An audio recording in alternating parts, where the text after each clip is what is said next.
నమో తస్స భగవతో అర్హతో సమ్మా సంబుద్ధస్స.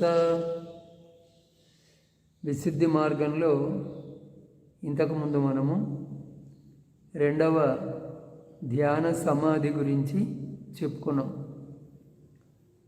ఈరోజు మూడవ ధ్యాన సమాధి గురించి చెప్పుకుందాము.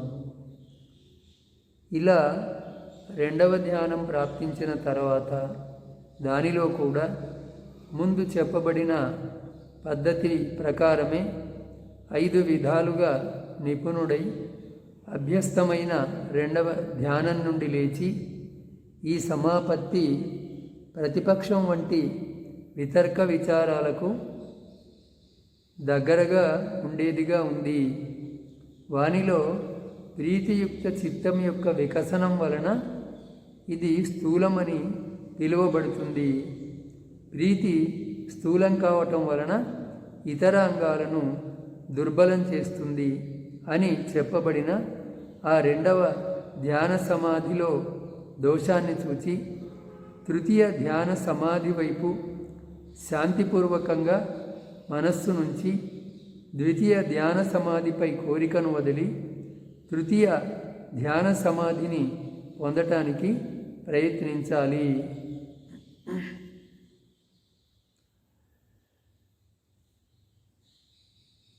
రెండవ ధ్యానం నుంచి మూడవ ధ్యానానికి వెళ్ళాలని అంటే మొట్టమొదట ఈ రెండవ ధ్యానంలో 5 రకాల వశిత్వాలను పొందాలి.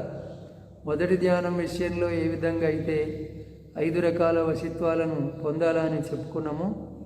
అదే ఆవర్జన వశిత్వము, తర్వాత అధిష్టాన వశిత్వము, ఇంకా ప్రాప్త వశిత్వము, ఈ విధంగా ఉత్థాన వశిత్వము, ప్రత్యవేక్షణ వశిత్వము. ఈ 5 వశిత్వాలు అంటే ఎప్పుడంటే అప్పుడు ఈ ప్రథమ ధ్యాన సమాధిని పొందటం విషయంలో ఏ విధంగా అయితే వశిత్వాన్ని పొందిండో ఆ విధంగా రెండవ ధ్యాన సమాధి విషయంలో కూడా ఎప్పుడంటే అప్పుడు దాన్ని పొందేటువంటి వశిత్వము, దాని నుంచి లేచేటువంటి వశిత్వము, తర్వాత దాన్ని ప్రత్యవేక్షణ చేసేటువంటి సమీక్షించుకునేటువంటి వశిత్వము, ఈ విధంగా ఈ 5 వశిత్వాలను బాగా అభ్యాసము చేసుకొని ఆ తర్వాత దాంట్లో ఉండేటువంటి దోషాలను గమనించాలి. దేంట్లో? రెండవ ధ్యాన సమాధిలో ఉండేటువంటి దోషాలను గమనించాలి. ఏమిటి దోషాలు అని అంటే, ఏ విధంగానైతే ప్రథమ ధ్యాన సమాధి నీవరణాలకు దగ్గరగా ఉంటుందో, అంటే ఎప్పుడైనా అది నీవరణాల్లోకి జారిపోవచ్చు. ఆ విధంగా ఈ రెండవ ధ్యాన సమాధి వితర్క విచారాలకు దగ్గరగా ఉంటుంది. అంటే ఇది ఎప్పుడైనా వితర్క విచారాల్లోకి జారిపోవచ్చు, అంటే మొదటి ధ్యాన సమాధిలోకి పడిపోవచ్చు. అది ఒక దోషం. తర్వాత రెండవది ఏమిటి? రెండవ ధ్యానంలో ప్రీతి ప్రధానంగా స్థూలంగా ఉండటం వలన సమాధిలో ఉండేటువంటి ఇతర అంగాలను దుర్బలం చేస్తుంది.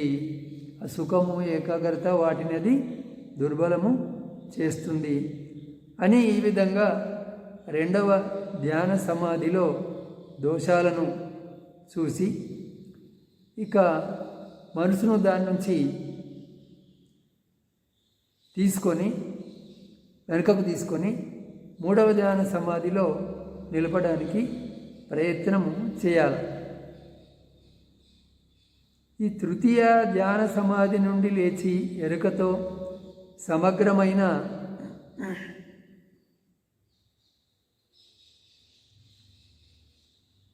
తెలివితో కూడిన భిక్షువు ధ్యాన సమాధి అంగాలను సమీక్షించినప్పుడు ప్రీతి స్థూల రూపంలో ఉన్నట్లు అనిపిస్తుంది. సుఖము, ఏకాగ్రత శాంతి రూపంలో ఉంటాయి. అదే ఈ రెండవ ధ్యాన సమాధి నుండి లేచినప్పుడు ఇంతకుముందు చెప్పుకున్నట్టుగా ప్రీతి స్థూల రూపంలోనూ, సుఖము ఏకాగ్రత శాంతి రూపంలోనూ ఉన్నట్టుగా తెలుస్తుంది. అప్పుడు ఈ భిక్షువు స్థూల అంగాలు తొలగిపోవడానికి,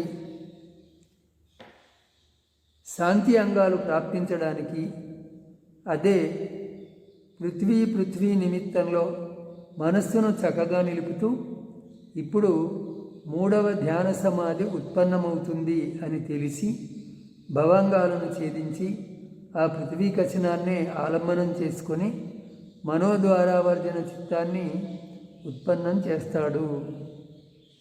అంటే రెండవ ధ్యాన సమాధిలోని దోషాలను చూసి అందులో ఉండేటువంటి స్థూల అంగాలు తొలగిపోవడానికి, శాంతి అంగాలు ప్రాప్తించడానికి అతను మళ్ళీ ధ్యానించాలి. దేన్ని ఆలంబనంగా చేసుకొని ఈ ధ్యానాలను పొందుతూ ఉన్నాడు సాధకుడు అంటే ఇక్కడ పృథ్వీ కచనాన్ని ఆలంబనంగా చేసుకొని సాధన చేస్తూ ఉన్నాడు. దాని ఆలంబనంతోనే మొదటి ధ్యానాన్ని, రెండవ ధ్యానాన్ని పొందిండు. ఇప్పుడు మూడవ ధ్యానాన్ని పొందడానికి ఆ పృథ్వీ అని మనసులో చక్కగా నిలుపుకుంటూ భవంగాలను ఛేదించి ఆ పృథ్వీ కచనాన్నే ఆలంబనం చేసుకొని మనోద్వారావర్జన చిత్తాన్ని ఉత్పన్నం చేస్తాడు. ఈ భవంగాలను ఛేదించటము అని అంటే ఇక్కడ ఇంతకుముందు చెప్పుకున్నాం మనం, భవానికి అంగము భవంగము అని అంటే మళ్ళీ జన్మకు తీసుకొని పోయేటువంటిది. సాధారణమైన ఈ చంచల చిత్తం, తెలిసింది కొంత, మనకు తెలియంది కూడా ఇంకా కొంత, ఇంకా తెలియందే ఎక్కువగా ఉండడానికి అవకాశం ఉన్నది. మరి వాటిని ఛేదించి అంటే వాటి నుంచి మనసును వెనుకకు తీసుకొని మనోద్వారావర్జన చిత్తాన్ని ఉత్పన్నం చేస్తాడు. అంటే ఆ పృథ్వీ కసినం మీదనే మనసును నిలుపుతాడు. మరి రెండవ ధ్యానంలో కూడా దాని మీదనే మనసును నిలిపిండు కదా. అంటే రెండవ ధ్యానం కంటే కూడా మూడవ ధ్యానంలో ఏకాగ్రత యొక్క గాఢత ఎక్కువగా ఉంటుంది. ఆ తర్వాత అదే ఆలంబనంలో 4 లేదా 5 జవన చిత్తాలు జవనం చేస్తాయి. అదే ఆలంబనంలో అంటే ఆ పృథ్వీ ఆలంబనంలో 4-5 క్షణాల్లో అంటే చిత్తము దాని మీదనే నిలవటం అనేటువంటిది జరుగుతుంది. వాటిలో అంతిమ చిత్తము రూపావచరంగాను, మూడవ ధ్యాన సమాధికి చెందినదిగాను ఉంటుంది. తక్కినవి ముందు చెప్పబడినట్లుగానే కామావచరాలుగా ఉంటాయి. ఈ రూపావచర కామావచరాల గురించి మనం ఆరంభంలోనే చెప్పుకున్నాం. అవి ఏమిటి అంటే ఈ రూపలోకము, కామలోకము, రూపలోకము, అరూపలోకము అని ఈ లోకాల గురించి చెప్పుకున్నాం. ఇందులో అంటే ఈ 4 ధ్యానాల్లో మనం ఇంతవరకు ఈ కామలోకము, రూపలోకానికి సంబంధించిన విషయాల గురించే ఈ 3 ధ్యానాల్లో చెప్పుకున్నాము. అంటే ఇవి ఆ పరిధిని, రూపలోక పరిధిని అతిక్రమించి పోవు అని ఈ 3 ధ్యానాలు కూడా. 4వ దాని గురించి తర్వాత చెప్పుకుందాం. అంటే 4వ ధ్యానం కూడా రూపావచరానికి సంబంధించిందే అయి ఉంటుంది. ఎందుకంటే అరూపావచరము ఆకాశానంత్యాయతనం నుంచి మొదలవుతుంది కాబట్టి. దీనితో ప్రీతియాచ విరాగ ఉపేక్షకో, ప్రీతియాచ విరాగ ఉపేక్షకోచ విహరతి సతోచ సంపజానో సుఖంచ కాయేన పటి సంవేదేతి యం తం అరియా అచిక్కంతి ఉపేక్షకో సతిమ సుఖవిహారీతి తదీయజానం ఉపసంపద్య విహరతి ఇతి. ఏవమనేన ఏకంగ విప్పహీనం దువంగ సమన్నాగతం త్రివిధ కళ్యాణం దశలక్కన సంపన్నం తతియంజానం అధిగతం హోతి పతివీకసనం యొక్క వివరణ ఇది. ప్రీతియాచ విరాగ, అదే ప్రీతియాచ విరాగ ఉపేక్షకోచ విహరతి అంటే రెండవ ధ్యానంలో ప్రబలంగా ఉన్నటువంటి ప్రీతి నుంచి విరక్తుడై ఉపేక్షతో ఉంటాడు సాధకుడు. ఈ మూడవ ధ్యానాన్ని పొందడానికి విరాగాన్ని ఉపేక్షను సహాయంగా తీసుకుంటాడు. దేని నుంచి విరాగము అంటే ప్రీతి నుంచి విరాగం. ఉపేక్ష అంటే చాలా విషయాల నుంచి ఉపేక్ష, వాటి గురించి మనము తర్వాత చెప్పుకుంటాం దీంట్లోనే, ఈ మూడవ ధ్యానంలోనే. తర్వాత సతోచ సంపజాను, సతి అంటే ఎరుక, సంపజాన అంటే సమగ్రమైనటువంటి తెలివి, అంటే ఎరుకతోనూ సమగ్రమైన తెలివితో ఉంటూ సుఖంచ కాయేన పటి సంవేదేతి అంటే ఈ శరీరంతో ఆ సుఖాన్ని అనుభవిస్తాడు లేదా సుఖానుభవాన్ని పొందుతాడు.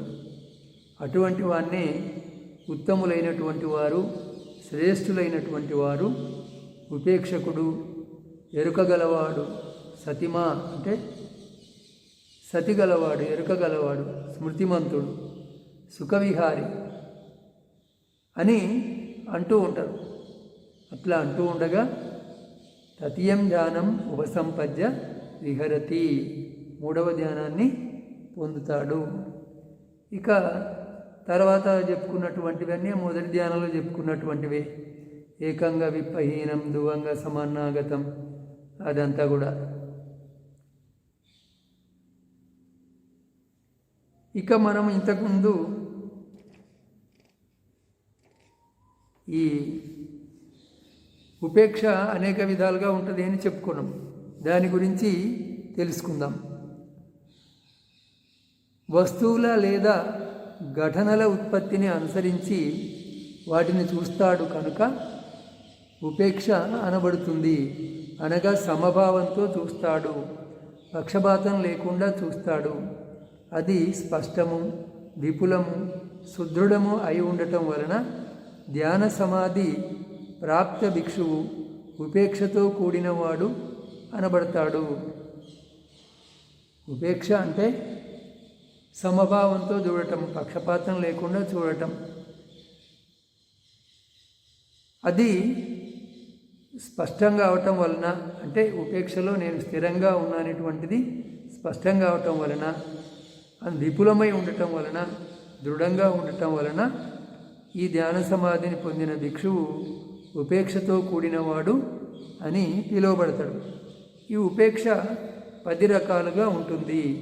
షడంగ ఉపేక్ష, బ్రహ్మవిహార ఉపేక్ష, బోధ్యంగ ఉపేక్ష, వీర్య ఉపేక్ష, సంస్కార ఉపేక్ష, వేదన ఉపేక్ష, విపశ్యన ఉపేక్ష, తత్ర మధ్యస్థ ఉపేక్ష, ధ్యాన సమాధి ఉపేక్ష, పరిశుద్ధి ఉపేక్ష అని ఈ విధంగా ఈ ఉపేక్ష 10 రకాలుగా ఉంటుంది. వీనిలో భిక్షువులారా, ఇచ్చట భిక్షువు కంటితో రూపాన్ని చూచి ప్రసన్నుడు కానీ అప్రసన్నుడు కానీ కాడు. ఉపేక్షాయుక్తుడై స్మృతి సంప్రజన్యాలతో పాటు విహరిస్తాడు అని ఇలా వర్ణితమైంది. ఇంకా 6 ఇంద్రియ ద్వారాల వద్ద ఇష్టము అయిష్టము అయిన 6 ఆలంబనాలు ఎదురు కావటం వలన వాటి పట్ల క్షీణాశ్రవునికి ఉండే పరిశుద్ధ ప్రకృతి భావ రూపంలో గల ఉపేక్షయే షడంగ ఉపేక్ష అనబడుతుంది. అంటే భగవానుడు అనేక చోట్ల సూత్రాల్లో ఈ విషయాన్ని గురించి బోధించాడు. ఒక భిక్షువు లేదా ఒక సాధకుడు కంటితో రూపాన్ని చూసి ప్రసన్నుడు కానీ అప్రసన్నుడు కానీ కాడు, ఉపేక్షతో ఉంటాడు. ఎరుకతో, దాన్ని గురించిన సమగ్రమైనటువంటి తెలివితో, దాన్ని గురించిన అంటే ఆ రూపాన్ని గురించిన సమగ్రమైన తెలివితో ఉంటాడు అని ఇలా ఒక కంటితో చూడబడే రూపాన్ని గురించే కాకుండా 5 ఇంద్రియాలు, మనస్సు అన్నిటి విషయంలో చెప్పటం వల్ల ఈ 6 ఇంద్రియ ద్వారాల వద్ద ఇష్టము, అయిష్టము లేదా ప్రియము, అప్రియము మొదలైన ఆలంబనాలు ఎదురైనప్పుడు వాటి పట్ల ఒక క్షీణాశ్రవుడు ఎటువంటి ఆసక్తిని లేదా పక్షపాతాన్ని కలిగి ఉండకుండా ఉండేటువంటి ఉపేక్షయే షడంగ ఉపేక్ష అని పిలువబడుతుంది. సత్తుల పట్ల అంటే ప్రాణుల పట్ల, మధ్యస్థంగా ఉండే ఉపేక్ష బ్రహ్మవిహార ఉపేక్షయే. మధ్యస్థంగా ఉండటము అని అంటే అతిరేకాలను వదిలి మధ్యంగా ఉండటము అని, అంటే రాగము, ద్వేషము ఇట్లాంటివి పొందకుండా మధ్యస్థంగా ఉండటం. ఇటువంటి ఉపేక్షనే బ్రహ్మవిహార ఉపేక్ష. ఉపేక్ష సాగత చిత్తంతో ఒక దిశను మొత్తము ధ్యానంలోనికి తెచ్చుకొని సాధన చేస్తాడు అని వర్ణింపబడింది. ఈ మైత్రి, కరుణ, ముదిత ఉపేక్షలను సాధిస్తూ ఉన్నప్పుడు అభ్యాసకుడు ముఖ్యంగా ఈ ఉపేక్షను సాధిస్తూ ఉన్నప్పుడు ఉపేక్షతో కూడినటువంటి చిత్తంతో ఒక దిశను మొత్తము ధ్యానంలోనికి తెచ్చుకొని సాధన చేస్తాడు. అంటే ఆ దిశలో ఉండే ప్రాణులన్నీ అన్నిటి పట్ల ఉపేక్ష. ఆ విధంగా ఉపేక్షను బ్రహ్మాండం వరకు పెంచుకోవటం అనేటువంటిది జరుగుతుంది. ఇక సహజంగా కలిగే ధర్మాల పట్ల తటస్థంగా, మధ్యస్థంగా ఉండేది బోధ్యంగా ఉపేక్షయే. వివేక నిష్ఠితమైన ఉపేక్ష సంబోధ్యంగాన్ని భావిస్తాడు అని ఇలా వర్ణించబడింది. సహజాత ధర్మాలు అంటే ధ్యానం వల్ల సహజంగా కలిగే ధర్మాలు అని మనం చెప్పుకోవచ్చు. వాటి పట్ల కూడా మధ్యస్థంగా ఉండేటువంటిది బోధ్యంగా ఉపేక్ష. ఆ తర్వాత వీర్య ఉపేక్ష అంటే ఏది? అధికంగా సక్రియంగా కానీ అధికంగా శిథిలంగాని కానిది వీర్య ఉపేక్షయే. సమయాన్ని బట్టి ఉపేక్షా నిమిత్తాన్ని మనసులోనికి తెస్తాడు అని ఇలా వర్ణింపబడింది. అంటే ప్రయత్నము అల్పంగా చేస్తే నిద్రలోకి జారిపోవచ్చు, అధికంగా చేస్తే ఔద్ధత్యంలోకి పడిపోవచ్చు. అందువల్ల అధికంగా సక్రియం కాకుండా అధికంగా శిథిలం కాకుండా ఉండేటువంటిది వీర్య ఉపేక్ష. ఏ సమయంలో దాన్ని మనసులోకి తెచ్చుకోవాలో అప్పుడు తెచ్చుకోవటాన్ని ఈ వీర్య ఉపేక్ష అని చెప్తారు. ఇక శమథం వలన సంస్కారాల పట్ల ఎన్ని విధాల ఉపేక్ష కలుగుతుంది? విపశ్యన వలన సంస్కారాల పట్ల ఎన్ని విధాల ఉపేక్ష కలుగుతుంది? అంటే శమథం వలన సంస్కారాల పట్ల 8 విధాల ఉపేక్ష కలుగుతుంది. విపశ్యన వలన సంస్కారాల పట్ల 10 రకాల ఉపేక్ష కలుగుతుంది. ఇలా వర్ణింపబడి నీవరణాదుల పరిజ్ఞానం వలన అవి స్థిరంగా ఉండటాన్ని గ్రహించి మధ్యస్థంగా ఉండే ఉపేక్ష సంస్కార ఉపేక్ష. ఈ సంస్కార ఉపేక్షను చెప్తూ ఉన్నాడు. శమతం వలన సంస్కారాల పట్ల ఉపేక్ష కలుగుతుంది. మొత్తం మీద శమత ధ్యానం వలన ఈ విపశ్యన ధ్యానం వలన కూడా సంస్కారాల పట్ల వివిధ రకాల ఉపేక్ష కలుగుతుంది అని. శమతం వలన 8 రకాలు,